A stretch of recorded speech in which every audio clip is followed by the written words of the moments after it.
শঙ্করমঠ থেকে নির্বাচনী প্রচার শুরু করলেন বিজেপি প্রার্থী রুদ্রনীল ঘোষ। নিজের এলাকা শিবপুর, এবার নিজের এলাকায় প্রার্থী তিনি, ফলে আরও বেশি আত্মবিশ্বাসী। 2026 বিধানসভা নির্বাচনের লড়াইয়ে এবার বিজেপির প্রার্থী তিনি। বুধবার আনুষ্ঠানিকভাবে প্রচার শুরু করলেন রুদ্রনীল ঘোষ। শঙ্করমঠে পৌঁছে প্রথমেই তিনি মঠের মহারাজের সঙ্গে সাক্ষাৎ করলেন। শঙ্কর মঠে পুজো সেরে সেখান থেকে রামরাজতলার রাম মন্দিরের উদ্দেশ্যে রওনা দেন তিনি। তো আমাদের হাওড়ার শিবপুরের মানুষ দাঁড়িয়ে রয়েছে।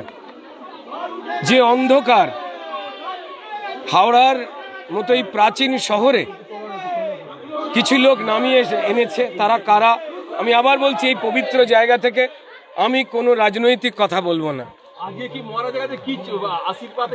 অন্ধকার মুক্তির আশীর্বাদ তিনি আমাদের দিয়েছেন।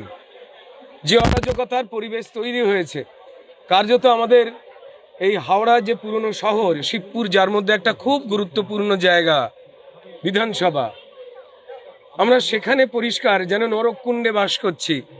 পুরো হাওড়া শহরটাকে যারা ডাস্টবিন বানিয়েছেন, যারা অন্ধকার বানিয়েছেন, যারা মানুষকে ড্রেন আর নর্দমার জলে ডুবিয়ে মারতে চাইছেন, রোগগ্রস্ত করতে চাইছেন, তারা আমাদের এই সমাজের অন্ধকার।